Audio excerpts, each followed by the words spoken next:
اس عورت نے میری بات سن کر کہا، تو اپنے گھر چلی جا، یہاں کیوں بیٹھی ہے؟ اس نے جب گھر جانے کی بات کہی تو میں نے کہا، میری اماں نے مجھے دھکے دے کر نکال دی ہے، اب میرا کوئی گھر نہیں ہے۔ اس عورت نے کچھ دیر کے لیے مجھے دیکھا، پھر بولی، اگر تو چاہے تو میں تیرے رہنے کا انتظام کر سکتی ہوں، لیکن اس کے بدلے میں تجھے میرے گھر کے سارے کام کرنے ہوں گے۔ میں نے اس عورت کی آنکھوں کا سرخ رنگ دیکھا جن میں مجھے عجیب سی پراسراریت دکھائی دی۔ اس نے غیر معمولی کالا لباس پہنا تھا۔ میں نے دل میں سوچا کہ کیا اس عورت کے ساتھ جانا ٹھیک تھا؟ میں تو اس کو جانتی تک نہیں اور نہ کبھی میں ملی تھی، پھر کیسے اس کے گھر جا سکتی تھی؟ پھر سوچنے لگی کہ میرا تو کوئی ٹھکانہ تھا نہیں، کچھ دیر میں شام ہو جاتی اور میں اکیلی لڑکی کہاں جاتی؟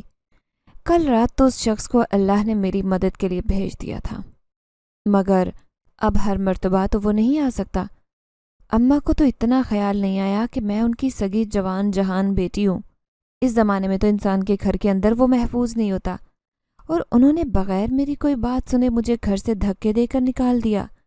صرف اپنی عزت رکھنے کے لیے انہوں نے مجھے گند کا ڈھیر کہہ دیا اور اپنی اولاد پر اعتبار نہیں کیا۔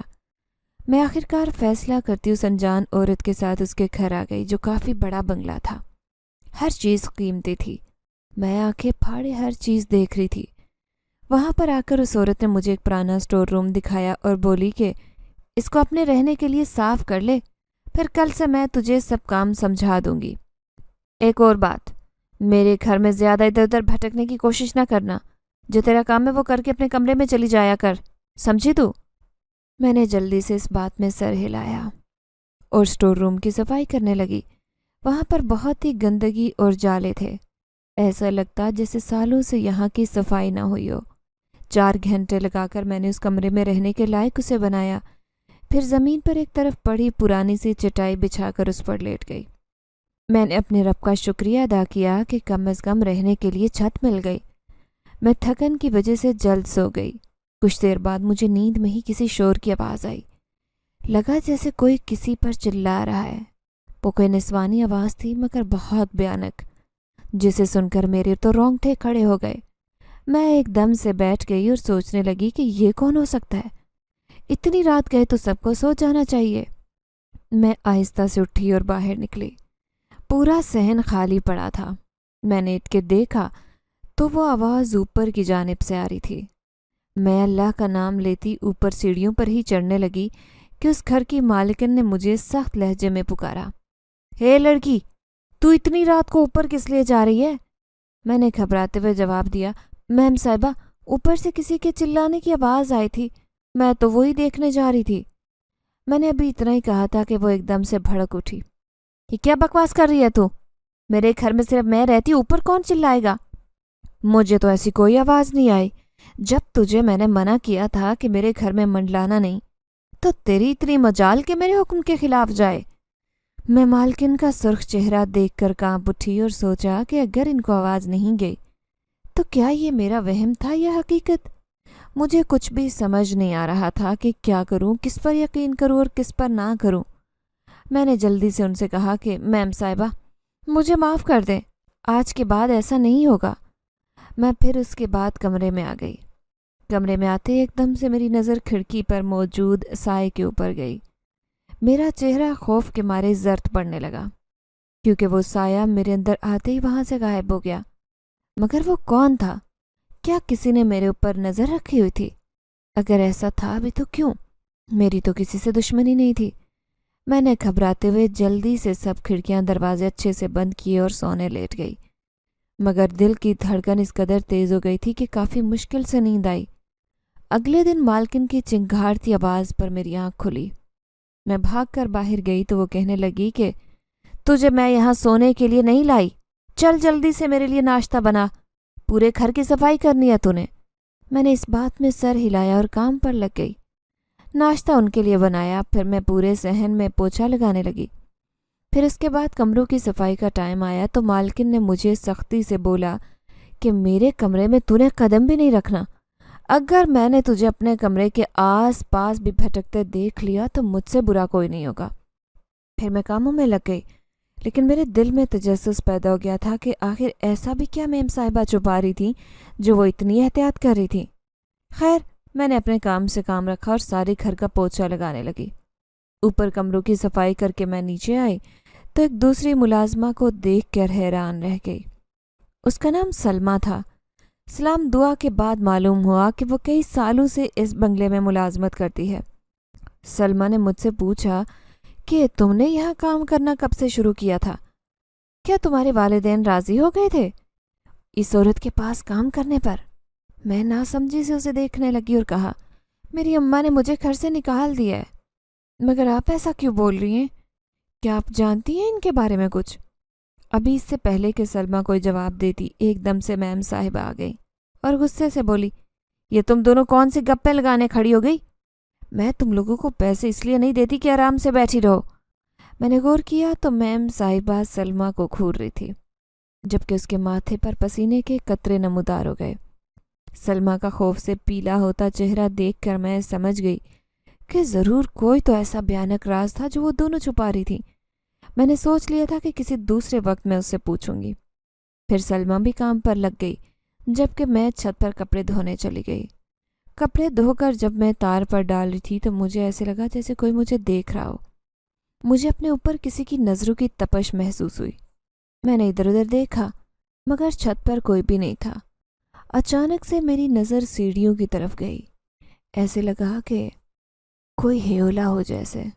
مجھے ایسے محسوس ہوا جیسے ادھر کوئی تو کھڑا تھا، لیکن میری نظر پڑتے ہی وہاں سے چلا گیا۔ میں ڈرتے ہوئے اس طرف گئی اور دیکھنے کی کوشش کی مگر سیڑھیاں خالی تھی، وہاں کوئی نہیں تھا۔ میں نے دل میں کہا کہ نورین، تو کچھ زیادہ ہی ڈرنے لگی ہے، یہ تیرا وہم بھی ہو سکتا ہے، کیا پتہ یہ صرف تجھے محسوس ہوتا ہو۔ اس کے بعد میں نیچے آئی تو مالکن کے کمرے سے آواز آنے لگی، وہ کسی کے ساتھ بات کر رہی تھی۔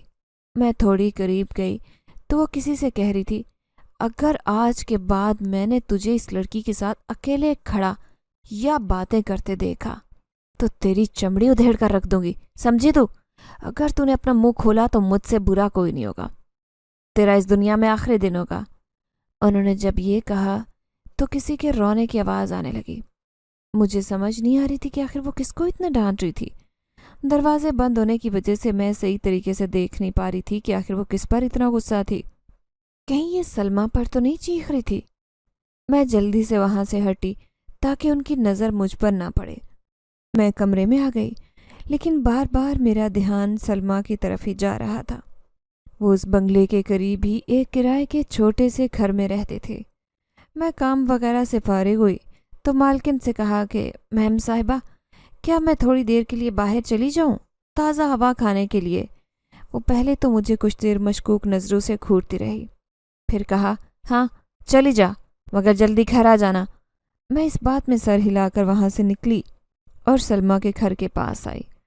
وہاں گھپ اندھیرا تھا مگر تھوڑی سی روشنی دکھائی دی جس سے مجھے اتنا پتہ چل گیا کہ وہ جاگ رہی تھی۔ میں نے آہستہ سے دستک دی۔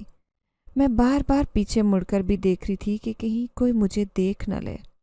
میں نہیں چاہتی تھی کہ میری وجہ سے سلمیٰ کسی مشکل میں پڑے۔ پہلے ہی اس کو مالکن جان سے مارنے کی دھمکی دے چکی تھی۔ تھوڑی دیر بعد دروازہ کھلا تو سلمیٰ مجھے دیکھ کر سفید پڑ گئی، فوراً سے دروازہ بند کرنے لگی۔ میں نے اس کی منت کی کہ سلمیٰ ڈرو نہیں، میم صاحبہ اپنے کمرے میں آرام کر رہی ہیں، ان کو نہیں پتا کہ میں یہاں تم سے ملنے آئی ہوں۔ یہ سن کر وہ کچھ پرسکون ہوئی اور مجھے اندر آنے دیا۔ میں نے اس کی شکل دیکھی تو وہ کافی ڈری ہوئی لگ رہی تھی۔ اس نے مجھ سے کہا کہ تمہیں یہاں نہیں آنا چاہیے تھا، اگر مالکن کو بھنک بھی لگ گئی تو ہمارا بہت برا حال کریں گی۔ میں نے اس سے پوچھا کہ تم اتنی خوف زدہ کیوں ہوتی ہو؟ وہ بھی تو ہماری طرح ہی انسان ہے، کوئی شیطان تھوڑی ہے جو تمہارا چہرہ ان کے سامنے زرد پڑ جاتا ہے۔ سلمیٰ میری بات سن کر کہنے لگی، جیسی وہ نظر آتی ہیں در حقیقت وہ ویسی نہیں ہے۔ میں نے اس سے پوچھا کہ آخر ایسی کون سی بات ہے جو مجھے نہیں پتا، مجھے بتاؤ وہ کون ہے، کیا کام کرتی ہیں، تم کس وجہ سے اتنا گھبراتی ہو؟ سلمیٰ نے میرے سوالوں کے جواب میں بس اتنا کہا کہ ابھی میں تمہیں سب کچھ نہیں بتا سکتی مگر اتنا کہوں گی کہ اس عورت سے دور رہو، جتنی جلدی ہو سکے یہاں سے چلی جاؤ۔ اگر تمہیں اپنی جان پیاری ہے تو اس عورت کے سائے سے بھی دور رہو، وہ بہت خطرناک عورت ہے۔ میں سلمیٰ کی باتیں سن کر کشمکش میں آ گئی تھی کیونکہ وہ مجھے کچھ بھی واضح نہیں بتا رہی تھی۔